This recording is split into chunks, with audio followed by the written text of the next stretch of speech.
The Jodhpur tribunal came to a very correct conclusion that, see, 50C is a section which is a deeming section. You have to look at the stamp duty valuation. But if the document is not submitted to the registrar, then 50C cannot be invoked by the assessing officer. The assessing officer suo motu cannot take into consideration and invoke 50C. What is required is that the document must be given for adjudication before a stamp authority. The stamp authority should look into that particular valuation, deliberate it, then only 50C could be triggered. Otherwise, 50C cannot come. Point to be noted.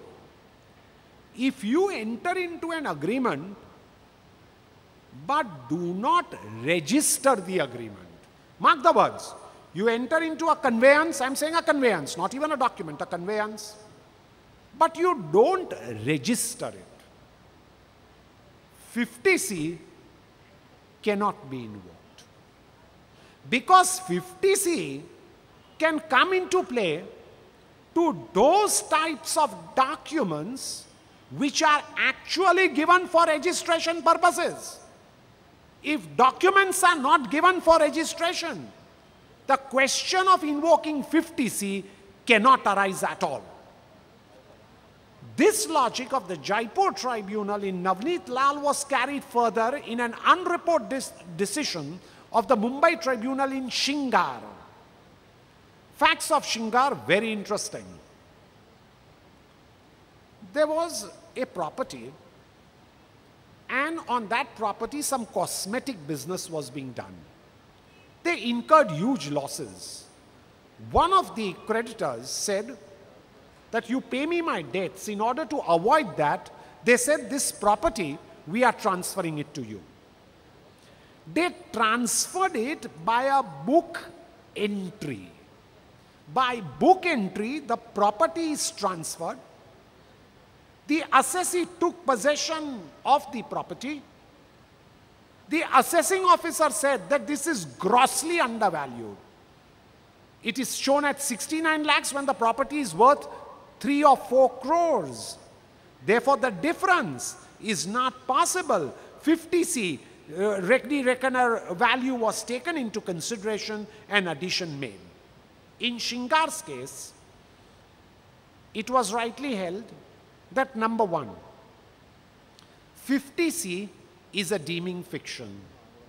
All fictions, it's a trite law, should be strictly construed and interpreted. Number two, 50C lays down a mechanism which is inbuilt.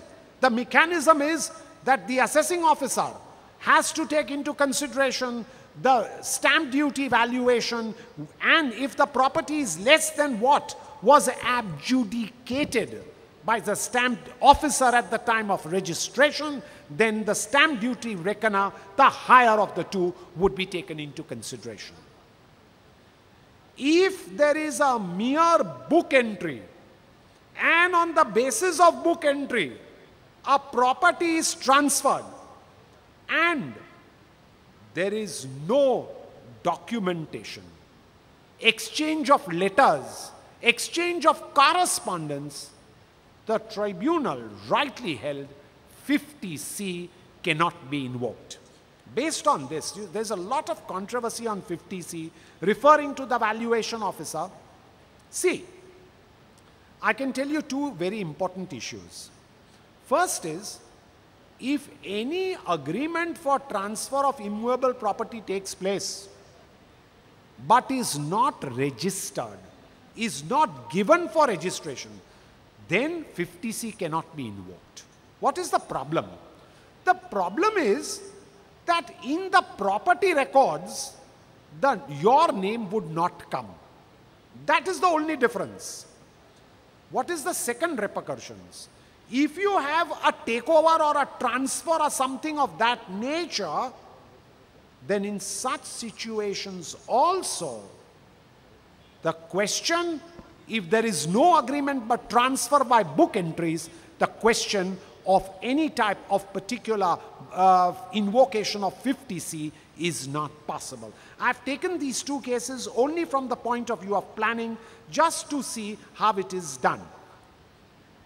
This is an important issue which you can take into consideration. Transfers of property for inadequate considerations and gifts.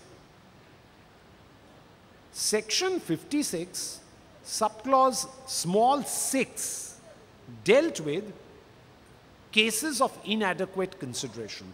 Mr. Chairman, I'm pausing here for a moment for one particular comment.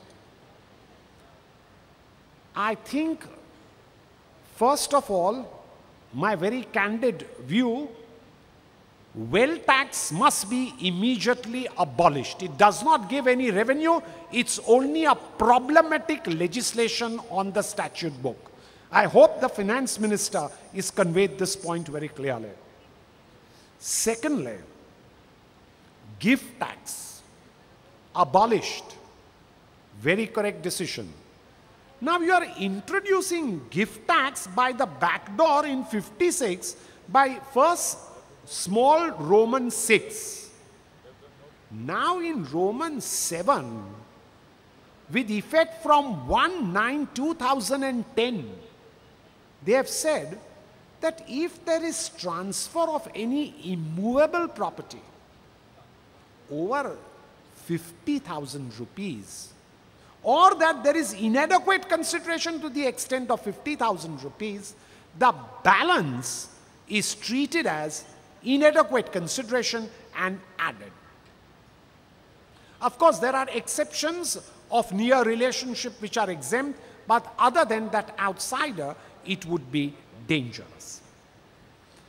My comment on this is first, that immovable property, first of all, this 50,000 rupees is ridiculously low. My second point of observation is that why did you bring it? First movable cash was in 6. In Roman 7, they have brought immovable properties which are covered by this particular point.